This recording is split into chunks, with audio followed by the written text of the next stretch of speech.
बिस्मिल्लाहिर्रहमानिर्रहीम। अस्सलाम वालेकुम डियर स्टूडेंट्स। होप्स आप लोग अल्लाह ताला के फजल करम से बिल्कुल ठीक ठाक और खुश हैं। सो स्टूडेंट्स, आज हम बाकायदा अपना मैमल्स वाला चैप्टर स्टार्ट करेंगे। इसकी क्लासिफिकेशन हम लोग रिसेंटली पढ़ चुके हैं और आज हम इसमें डिस्कस करेंगे मैमल्स का एवोल्यूशनरी पर्सपेक्टिव, यानी कि mammals evolutionary point of view से। और जो फाइलोजेनेटिक सीक्वेंस हम पढ़ रहे हैं उसमें मैमल्स कहाँ पे स्टैंड करते हैं, मैमल्स की एवोल्यूशन के बारे में कुछ चीज़ें कि मैमल्स किस ग्रुप ऑफ एनिमल से बने और कब बने और शुरू वाले मैमल्स कैसे होते थे, ये सारी की सारी चीज़ें हम अभी साथ के साथ डिस्कस करेंगे। तो अल्लाह का नाम लेके इसको स्टार्ट करते हैं।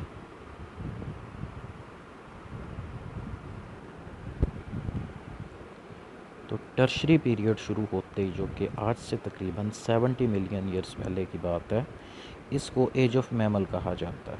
मतलब कि यहाँ पे आके मैमल्स अपीयर हुए और उसके बाद उनके अंदर एडाप्टिव रेडिएशन आना शुरू हुई, यानी कि एक तरह के जो इनिशियल ग्रुप्स थे उनसे आगे मैमल्स के अंदर डाइवर्सिफिकेशन आई, वैरायटी आई और नई नई तरह के मैमल्स बने।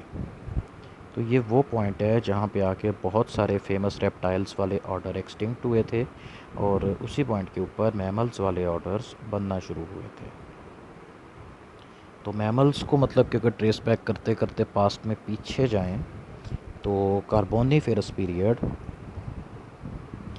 वहाँ पे जाके इनकी रूट्स मिलते हैं।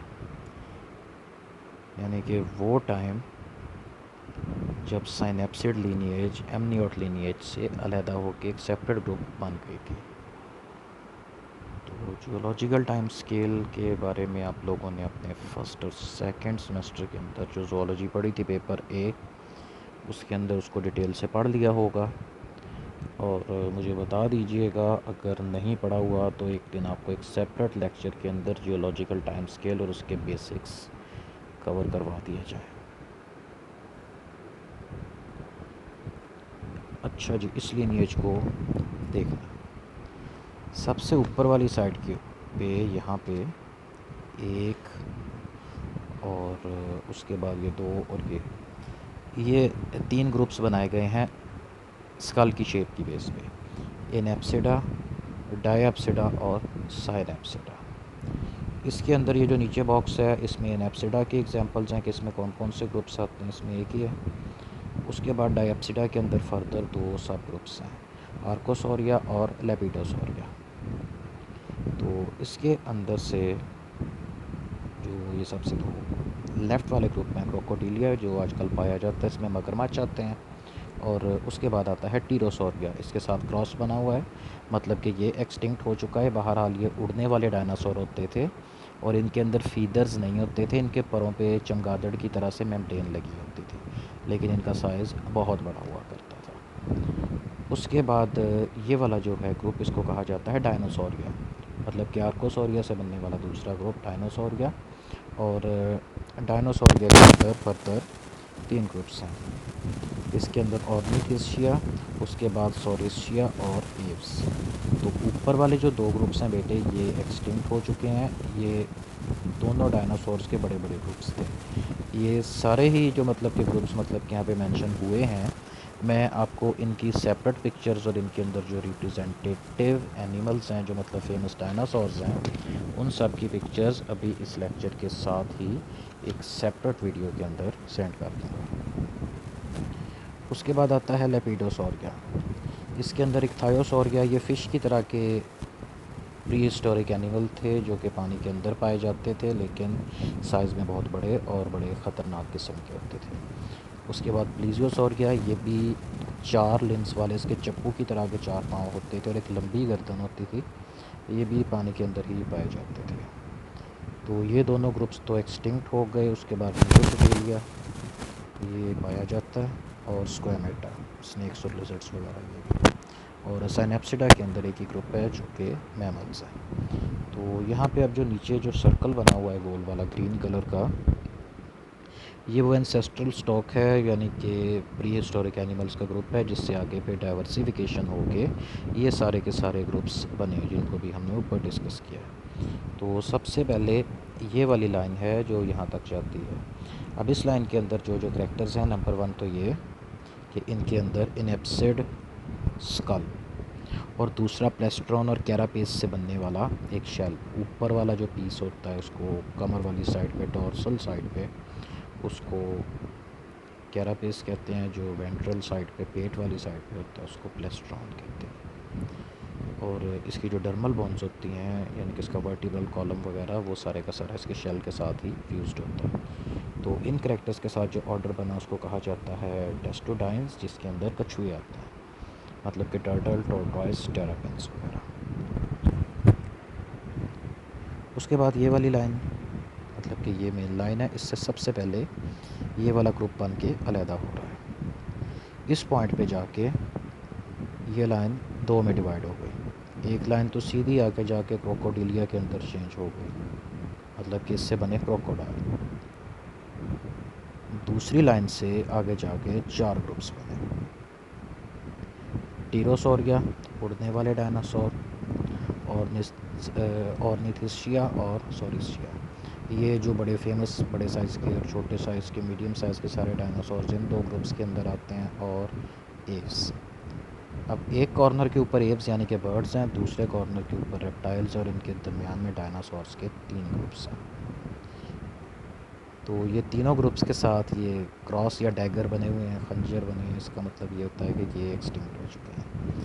इस लिहाज से क्रोकोडाइल का जो क्लोजेस्ट लिविंग रिलेटिव ग्रुप है वो बर्ड्स का है। तो बर्ड्स और क्रोकोडाइल आपस में जितने क्लोजली रिलेटेड हैं, इतने ये किसी भी दूसरे ग्रुप के साथ रिलेटेड नहीं है। एक चीज़ तो हमें यहाँ पे ये पता चली। दूसरी चीज़ ये पता चली कि यहाँ पे जाके जहाँ से लाइन डाइवर्ज कर रही है और क्रोकोडाइल बने, उसके बाद सारे डायनासोर बने, और उसके बाद आगे बर्ड्स बने। तो क्रोकोडाइल, जितने भी उड़ने वाले या ज़मीन पे चलने वाले या पानी वाले डायनासोर हैं, क्रोकोडाइल दुनिया में उससे पहले के मौजूद हैं। ठीक, तो ये करोड़ों साल से मौजूद हैं और इनके अंदर कोई भी चेंज नहीं आया, इस करके इनको भी लिविंग फॉसिल्स कहा जाता है। तो क्रोकोडाइल एनिमल्स का बहुत पुराना ग्रुप है, डायनासोर के दौर के, बल्कि उससे भी पहले के ज़मीन पे मौजूद हैं और अभी तक मौजूद हैं, मतलब कि ये सक्सेसफुल ग्रुप है। ठीक हो गया। तो ये पूरे का पूरा ग्रुप, जिसके अंदर 5 आगे सब कैटेगरीज आती हैं, इनको डायप्सिडा लीनिएज के अंदर आर्कोसोरिया नाम की सब लीनिएज कहा जाता है। तो आर्कोसोरिया एक लिजर्ड लाइक एनिमल था जो कि कदीम ज़माने में पाया जाता था, और इसके फॉसिल्स मिलते हैं। इससे बिलीव किया जाता है कि इससे सारे डायनासोर फिर आगे जाके बने थे। तो ये वाला बॉक्स डिस्कस हो गया। अब वापस आएँ इसी लाइन के ऊपर। तो ये लाइन आगे जाके, कुछ टाइम आगे जाके, इससे एक दूसरी लीनिएज बनती है जिसको लेपिडोसोरिया कहा जाता है। तो इसके अंदर से ये वाले जो 2 ग्रुप्स हैं, यानी कि एक थायोसोरिया और प्लीजियोसोरिया, ये पानी के अंदर रहने वाले बड़े बड़े साइज़ के एनिमल्स थे, और ये भी एक तरह के डायनासोर्स थे। ये भी अब एक्सटिंक्ट हो चुके हैं। उसके बाद जाके इनसे अगला ग्रुप बना रिंकोसिफेलिया, जिसके अंदर स्फीनोडोन, पंक्टेटस वगैरह या टोटारा लिजर्ड आते हैं। और उसके बाद बना स्क्वामेटा, जिसके अंदर स्नेक्स और लिजर्ड्स आते हैं। तो ये बाद में बना। रिंकोसिफेलिया इससे पहले बना, और उससे पहले ये बने जो कि एक्सटिंक्ट हो चुके हैं। इसलिए रिंकोसिफेलिया को भी लिविंग फॉसिल कहा जाता है, क्योंकि ये करोड़ों साल से मौजूद है, और जैसे ये पुराने ज़माने में थी, मतलब जिस शेप के और जिस साइज़ के इसके फॉसिल्स मिलते हैं, ये अभी वैसे की वैसे ही है। और उसके बाद ये जो नीचे वाली लाइन है, इसके अंदर एंड पे आके बने मैमल्स, और मैमल्स के अंदर जो यूनिक करेक्टर है वो साइनेप्सिड स्कल है। इस दूसरी लाइन के अंदर यहाँ पर आकर स्कल का स्ट्रक्चर चेंज हुआ, यहाँ पे आकर स्कल का स्ट्रक्चर चेंज हुआ। और ये जो नीचे 2 लाइंस बनी हुई हैं, इसके अंदर डायप्सिड स्कल और जैकबसन्स ऑर्गन, जो कि एक तरह के सेंसरी ऑर्गन्स होते हैं, स्नेक्स वगैरह के अंदर पाए जाते हैं, वो बने। तो ये वाली डायग्राम डिस्कस हो गई। अब इसके अंदर जितने भी डायनासोर्स के और प्री हिस्टोरिक एनिमल्स के ग्रुप्स की बात हुई है, ये आपको भी सेपरेट वीडियो के अंदर सबकी पिक्चर्स वगैरह और इनके बारे में बता दिया जाएगा। तो याद रखने वाली चीज़ें ये हैं कि इसके अंदर जो टर्टल्स यानी कि कछुए हैं, बहुत पुराना ग्रुप है। उसके बाद क्रोकोडाइल्स आए, उसके बाद डायनासोर्स आए और उसके बाद बर्ड्स आए।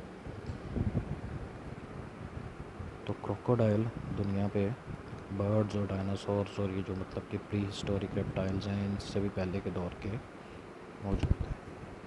इसके मुकाबले में जो स्नेक्स और लिजर्ड्स हैं, ये काफ़ी बाद में आके बने, और मैमल सबसे इधर है, मतलब कि ये सबसे बाद में बने।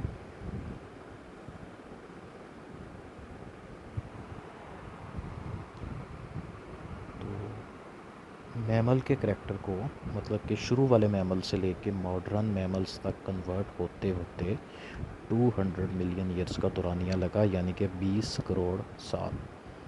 तो एवोल्यूशन का प्रोसेस कोई रातों रात नहीं हो जाता, या चंद दिन या चंद हफ्ते का काम नहीं है कि आप इसको अपनी आँखों से होता हुआ देख लें। कोई एनिमल जितना भी बड़ा और कम्प्लेक्स होता है, उसका डीएनए उतना ही ज़्यादा पेचीदा होता है और उसके अंदर चेंज आने के लिए उतना ही लंबा दौरानिया और एवर चेंजिंग इन्वायरमेंट और दूसरे फैक्टर्स का होना लाजमी है। तो अर्ली साइनेप्सिड थे, ये प्लेकोसॉर्स थे। प्लेकोसॉर्स एक तरह के डायनासोर थे। इनकी कमर के ऊपर एक छज्जा सा बना होता है, आगे इनकी पिक्चर आएगी। इनमें से कुछ हर्बीवोर्स थे, यानी कि प्लांट मटेरियल खाते थे।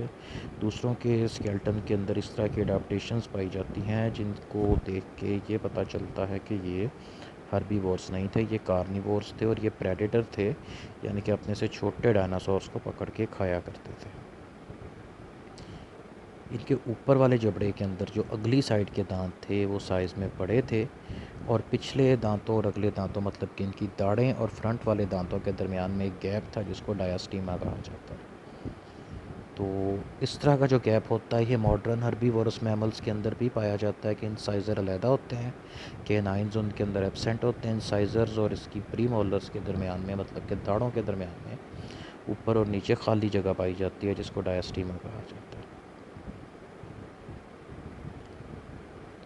तो डायास्टीमा का क्यों होता है या इसका फ़ायदा क्या है, वो इसलिए कि डायास्टीमा की वजह से जब ये अपना मुंह बंद करते थे तो उस खाली जगह के अंदर इसके जो नीचे वाले दांत हैं बड़े बड़े, वो फिट हो जाया करते थे। अगर उस जगह पे खाली जगह ना होती, वहाँ पे भी दांत होते, तो मतलब फिर इसका मुंह प्रॉपरली बंद नहीं होता।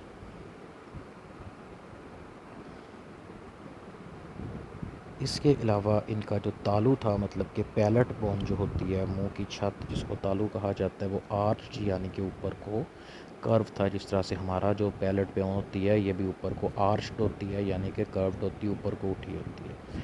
तो इससे ऊपर वाले जबड़े को ज़्यादा सपोर्ट मिलती है, और उसका एक फ़ायदा ये भी होता है कि जब इन्होंने अपने मुँह के अंदर या इस तरह के किसी भी जानवर ने, मॉडर्न एनिमल्स में भी किसी ने अपने मुंह के अंदर शिकार पकड़ा होता है, तो उस दौरान उसका सांस रुकता नहीं है, क्योंकि ऊपर से मुंह की छत ऊपर को उठी हुई है, वो फिर भी सांस ले सकता है।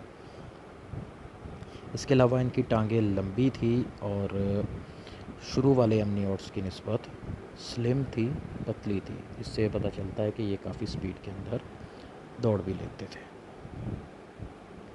ठीक है, ये फिगर 22.1 है जिसका पीछे ज़िक्र हुआ था। तो ज़मीन के ऊपर रेप्टाइल्स ने तकरीबन 70 मिलियन ईयर्स पहले तक रूल किया। उसके बाद आहिस्ता आहिस्ता ख़त्म होना शुरू हो गए। मतलब कि जो डोमिनेंट रेप्टाइल ग्रुप्स थे जिनको डायनासोर्स कहा जाता था, वो ख़त्म हो गए, और उसके बाद एज ऑफ मैमल स्टार्ट हुई।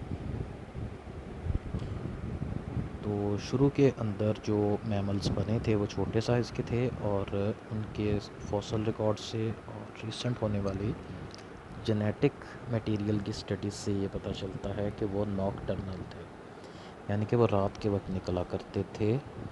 जबकि जितने भी डायनासोर हैं बड़े वाले, ये चूँकि सारे ही रेप्टाइल थे, रेप्टाइल कोल्ड ब्लडेड होते हैं। दिन के वक्त तो ये काफ़ी एक्टिव होते थे, लेकिन जैसे ही रात होती थी तो इनका बॉडी टेम्परेचर भी कम होना शुरू हो जाता था। रात के वक्त ये एक्टिव नहीं होते थे।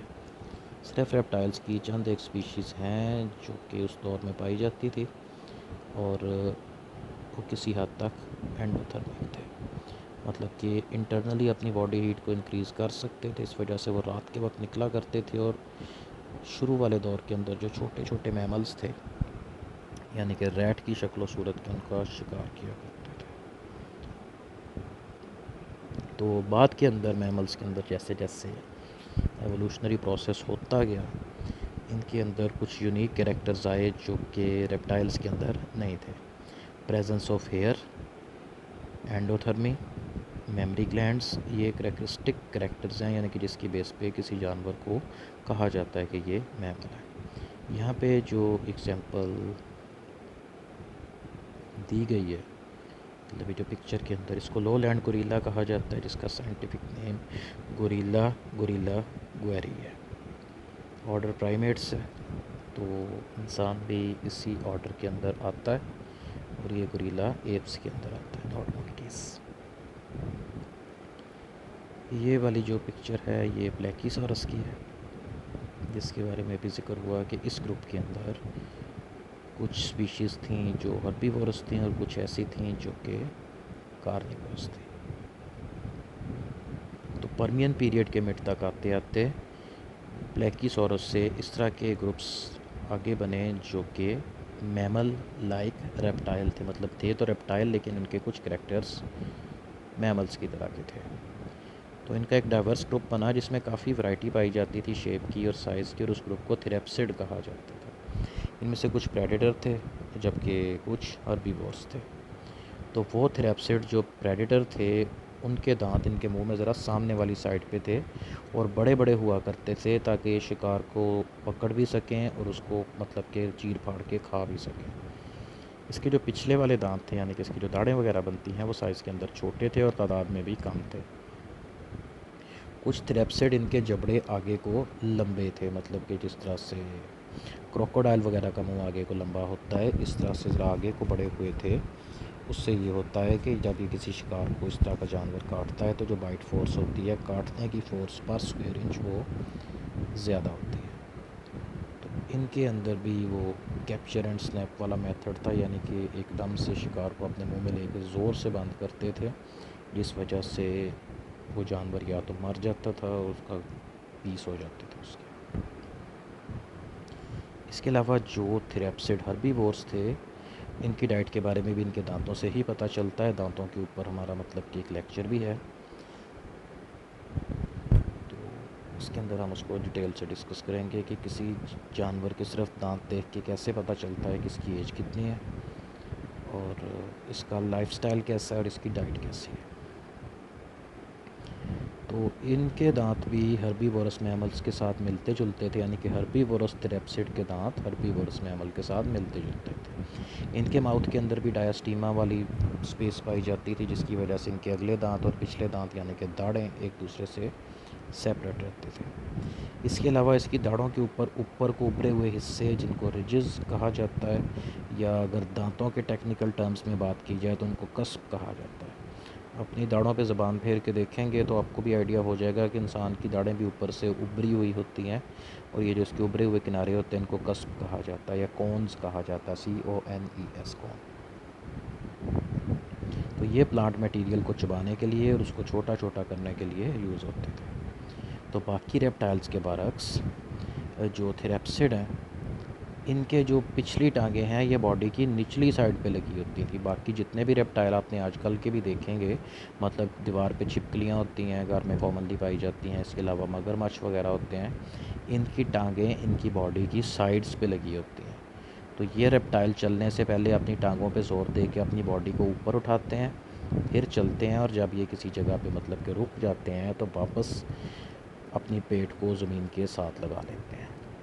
जबकि जो मैमल्स होते हैं, जिस तरह से गाय, भैंस, बकरी, कैट्स, डॉग्स, लायंस, इनकी टांगें इनकी बॉडी की निचली साइड पे लगी होती हैं। तो जब ये आराम से खड़े होते हैं और उसके बाद चलना शुरू करते हैं तो इनको अपनी बॉडी को ऊपर को नहीं उठाना पड़ता, क्योंकि वो ऑलरेडी टांगों ने ऊपर उसको उठा के रखा हुआ। तो यही जो पुराने ग्रुप की बात और यही यानी कि थेरेप्सिड्स की, इनकी जो पिछली टांगें थी ये बॉडी की साइड्स पे नहीं, बॉडी के नीचे लगी होती थी। इसके अलावा इनकी जो पसलियों की शेप और साइज़ थी वो उस दौर के मतलब कि इनके साथ के ही जो रेप्टाइल्स थे उनसे डिफरेंट है। उसकी बेस पे पता चल जाता है कि इनकी ट्रंक यानी कि जो मेन बॉडी इनका धड़ था उसको दो रीजन्स के अंदर डिवाइड किया जाता है। मतलब कि इनका थोरेसिक रीजन, चेस्ट वाला रीजन अलहदा था, एब्डोमिनल रीजन अलहदा था। तो थोरेसिक रीजन के अंदर इनके हार्ट और इनके लंग्स आते हैं, और एब्डोमिनल रीजन के अंदर इसके डाइजेस्टिव सिस्टम के ऑर्गन, स्टमक, इंटेस्टाइन्स वगैरह और दूसरी चीज़ें आती हैं। इसके अलावा इनका जो ब्रीदिंग मैकेनिज़्म यानी कि सांस लेने का मैकेनिज़्म था वो भी मैमल से मिलता जुलता ही था।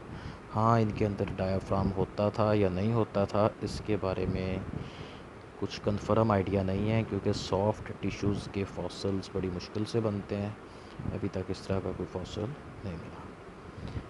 तो थ्रेप्सिड का जो आखिरी ग्रुप था उनको सियानोडोंट कहा जाता था। इसकी पिक्चर आएगी। इनमें से कुछ का साइज़ एक बड़े डॉग जितना था और बाकी का साइज़ छोटा था। तो इनकी शेप और शुरू वाले मैमल्स की शेप तकरीबन एक ही तरह की थी, यानी कि ट्रांजिशन स्टेज थी। ये सियानोडोंट वगैरह वो एनिमल्स थे जो कि रेप्टाइल्स और मैमल्स के दरमियान में कनेक्टिंग लिंक का काम करते हैं। यानी कि इनके कुछ करैक्टर रेप्टाइल्स वाले थे, कुछ करैक्टर मैमल्स वाले थे। क्योंकि ऐसे तो नहीं ना हो सकता कि रातों रात एक रेप्टाइल ने अंडा दिया और उसके अंदर से मैमल निकल आया। ए से डायरेक्ट बी नहीं बनता, बहुत सारी इंटरमीडिएट स्टेजेस आती हैं जो कि लाखों या करोड़ों साल के दौरानिए के ऊपर फैली होती हैं। इनको कनेक्टिंग लिंक्स कहा जाता है, जो कि एक बड़े ग्रुप को दूसरे बड़े ग्रुप के साथ जोड़ते हैं। तो ये जो आपके सामने पिक्चर बनी हुई है, इसके ऊपर बी लिखा हुआ है, तो इसको सियानोग्नेथस कहा जाता है। मैमल लाइक रेप्टाइल था और ये छोटे एनिमल्स का शिकार करता था, जिस तरह से बैजर यानी कि वो जो न्योले की तरह का जानवर होता है, बैजर बिज्जू को कहते हैं, वो करते हैं। तो ये सियानोडोंट है, ऑर्डर थ्रेप्सिडा के अंदर आता है, और इससे ही मॉडर्न मैमल्स के कुछ ग्रुप्स बने थे। तो ये मिड ट्राइएसिक पीरियड के आसपास, मतलब कि उस दौर के अंदर पाया जाता था। और जो पीछे आपने ग्रीन कलर का देखा था, डायमेट्रोडॉन था।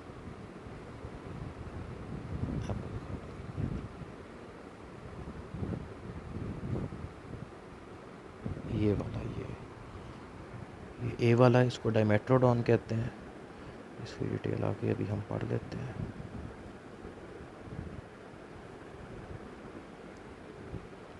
तो ये डायमेट्रोडॉन 3 मीटर यानी कि 10 फुट लंबा प्लेकिसॉर था। ये दूसरे रेप्टाइल्स पे और दूसरे एम्फीबियंस के ऊपर फीड करता था। इसकी कमर के ऊपर जो छज्जा सा बना हुआ है, इसको सेल कहा जाता है। ये रिकग्निशन सिग्नल के तौर पे यूज़ होता है, और इसके अलावा इसको थर्मोरेगुलेटरी डिवाइस के तौर पे यूज़ करते थे, क्योंकि इसकी वजह से जानवर की बॉडी का सरफेस एरिया बड़ा हो जाता है। तो जब इन्होंने अपनी बॉडी का टेम्परेचर अप करना होता था तो इस तरह से धूप में जाके बैठ जाते थे कि सूरज की शुआएँ सीधी इसके ऊपर पड़े।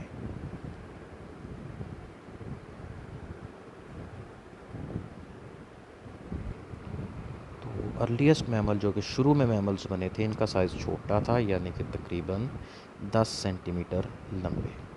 इनका स्केल्टन भी बारीक और नाजुक किस्म का होता था, और इनके बारे में ज़्यादातर जो इन्फॉर्मेशन है वो इनके फॉसिल से मिलती है, और फॉसिल्स भी इनके जो दांत और इनकी स्कल के पीसेस मिलते हैं वो। ये किसी भी एनिमल के दांतों को देख के उसकी डाइट क्या थी उसका अंदाज़ा लगाया जा सकता है। और दांतों के साइज़ में और बॉडी के साइज़ में भी एक रेशियो होती है।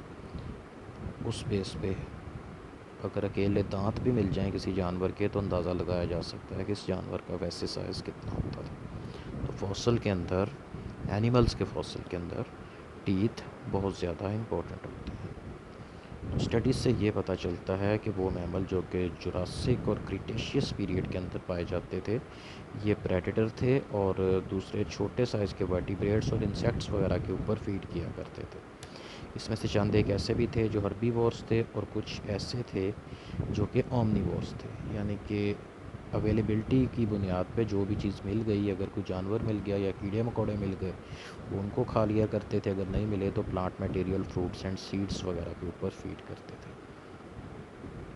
तो यहाँ पर आकर इनके मिडल ईयर के स्ट्रक्चर में चेंज आया, और इसके अलावा इसके ब्रेन के अंदर तब्दीली आई, जिससे इनकी सुनने की एबिलिटी और इनकी ऑल्फैक्शन यानी कि सूंघने की एबिलिटी पिछले ग्रुप्स की निस्बत काफ़ी ज़्यादा बेहतर हो गई, जिसने इनको इवॉल्व होने के अंदर बहुत ज़्यादा हेल्प की।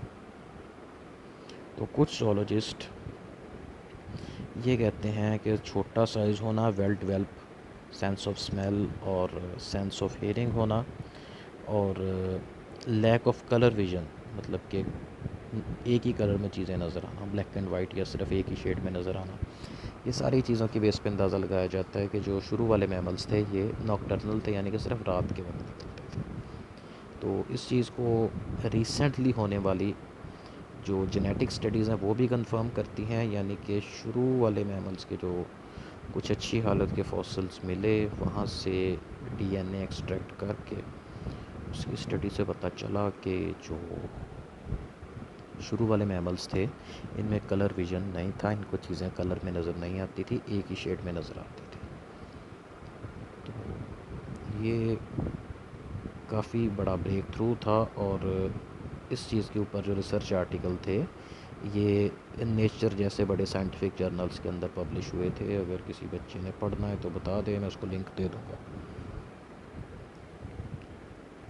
तो रात को निकलने का फ़ायदा ये होता था कि बड़े साइज़ के डायनासोर्स और बड़े साइज़ के जो रेप्टाइल्स थे उनके साथ इनका कंपटीशन नहीं होता था, क्योंकि रेप्टाइल्स और डायनासोर दिन के वक्त एक्टिवेट होते थे, दिन को ये मैमल्स छुपे रहते थे। रात को कोल्ड ब्लडेड होने की वजह से रेप्टाइल्स वगैरह सो जाते थे या सुस्त पड़ जाते थे, मतलब कि एक जगह बैठ के आराम करते थे। उस वक्त ये मैमल्स निकलते थे और प्रेडेटर के ख़तरे के बगैर इधर उधर घूम फिर के शिकार करते थे और अपनी बाकी एक्टिविटीज़ करते थे। और नॉकटर्नल हैबिट्स की वजह से इनके अंदर एंडोथर्मी इवॉल्व हुई, क्योंकि रात को टेम्परेचर कम होता है तो इन्होंने अपना टेम्परेचर अप करने की कोशिश की, जिसकी वजह से इनके अंदर फिजियोलॉजिकल एडाप्टेशंस आए, इनकी बॉडी के सिस्टम्स में थोड़ी तब्दीली आई और इनका मेटाबॉलिज्म इस काबिल हो गया कि इतनी हीट जनरेट कर सके, जिसकी वजह से ये रात को ठंडे माहौल में भी सर्वाइव कर सके। तो ये इनकी तरक्की या इनकी कामयाबी के लिए एक बड़ा स्टेप था, क्योंकि जो रेप्टाइल्स हैं उनकी सिर्फ चंद एक स्पीशीज़ थी उस दौर की जिनके अंदर एंडोथर्मी पाई जाती थी, बाकी सारे के सारे एक्टोथर्मिक थे, मतलब कि एक्सटर्नल सोर्स यानी कि सन की वजह से अपनी बॉडी का टेम्परेचर रेगुलेट करते थे। तो ये मैमल्स का एवोल्यूशनरी पर्सपेक्टिव हो गया। इससे रिलेटेड किसी बच्चे का कोई क्वेश्चन हो तो वो पूछ सकता है। Thank you very much and अल्लाह हाफिज़।